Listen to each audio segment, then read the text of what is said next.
माँ सिर्फ देना जानती हैं। मम्मी, आपका ये कुकिंग वाला शौक हमें बहुत महंगा पड़ रहा है। घर में सब कुक के हाथ का बना खाना खाते हैं, फिर भी आप अलग से खाना फेंकने के लिए क्यों बनाती हो?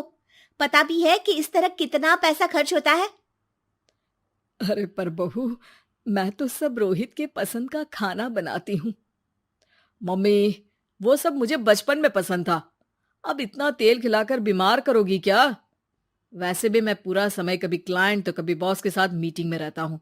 इसलिए आप अपनी बर्बादी को मेरा नाम तो मत ही दीजिएगा।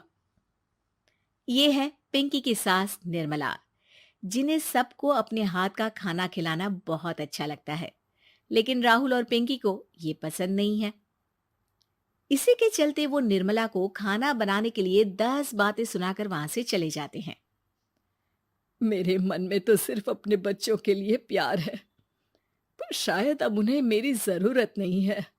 मुझे गांव वापस चले जाना चाहिए। जहां एक तरफ निर्मला दोबारा गांव जाने के बारे में सोच रही होती है, वहीं उसका पोता परम अपनी दादी के शौक को प्रोफेशन में बदलने का आइडिया सोच रहा होता है। अगली सुबह निर्मला गांव वापस जाने के लिए कपड़े पैक कर ही रही होती है कि परम फोन लेकर दादी के पास पहुंचता है। दादी, आप कहीं नहीं जाओगी? अरे नहीं बेटा, मेरा गांव चले जाना ही ठीक रहेगा। इससे तुम्हारे मम्मी पापा की सारी दिक्कतें भी खत्म हो जाएगी। दादी, वो तो ना आपके आने से पहले कम थी और ना ही आपके जाने से खत्म होगी। उन्हें हमेशा पैसों की टेंशन में ही रहना है। मेरे पास आपको यहाँ रोकने का आइडिया है। आइडिया? मतलब, मैं कुछ समझी नहीं। इस पर परम अपनी दादी को YouTube खोलकर उसके बारे में सब कुछ बताता है, जिसे सुन दादी कंफ्यूज हो जाती है। अरे बच्चे, तूने इस बुढ़िया के बारे में इतना सोचा, वही बहुत बड़ी बात है। देख, मुझे ये सब समझ में नहीं आता। तू मुझे जाने दे बेटा। अरे दादी, इसमें कुछ मुश्किल नहीं है। मैं हूं ना हेल्प के लिए। आप बस खाना बनाओ, और पता है, YouTube की मदद से आप अपनी स्पेशल रेसिपी लोगों को सिखा भी सकती हो। अच्छा, ऐसा भी हो सकता है?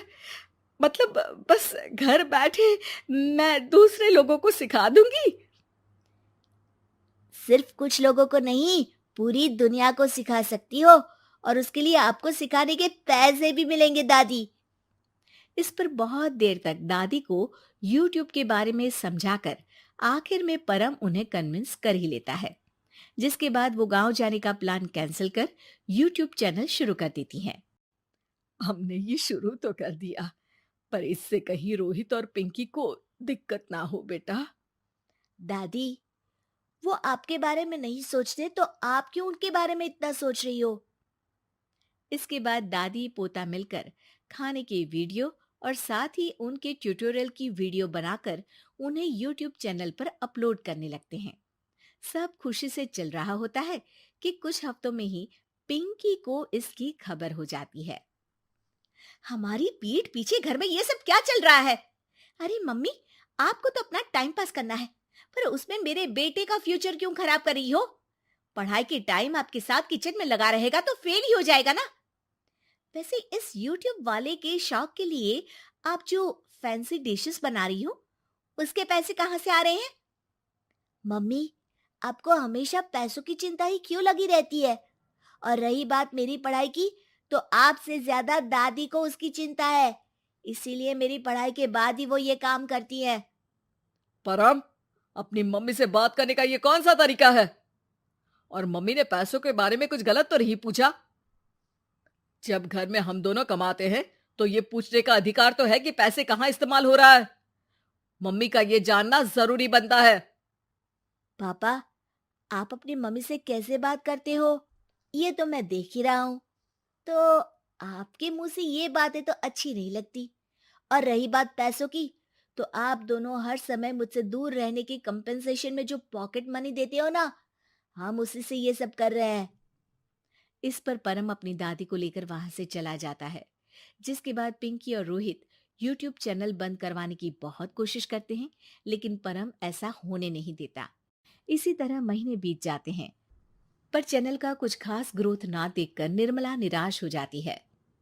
हम इतनी मेहनत करते हैं, फिर भी आज तक मैं तेरा 1 रुपया भी वापस नहीं कर पाई। अब तो रोहित ने तुझे पैसे देने भी बंद कर दिए और तेरी सारी सेविंग्स भी खत्म होने को आई है। बेटा, मुझे लगता है कि हमें ये सब बंद कर देना चाहिए।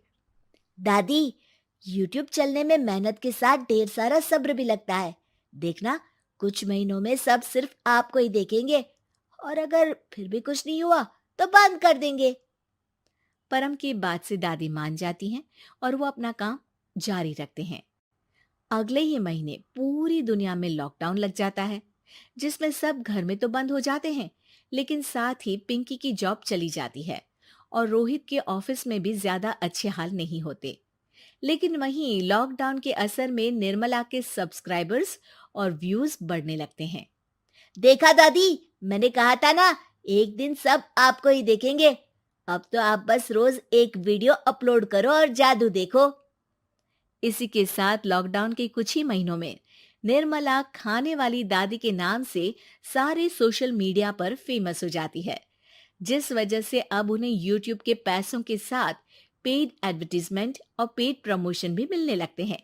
उन्हीं पैसों की मदद से निर्मला अब बेटे बहू की नौकरी ना होने पर घर का खर्चा भी चलाने लगती हैं, जिसे देख रोहित और पिंकी को भी अपनी गलती का एहसास होता है और वो सब मिलकर निर्मला को सपोर्ट करने लगते हैं।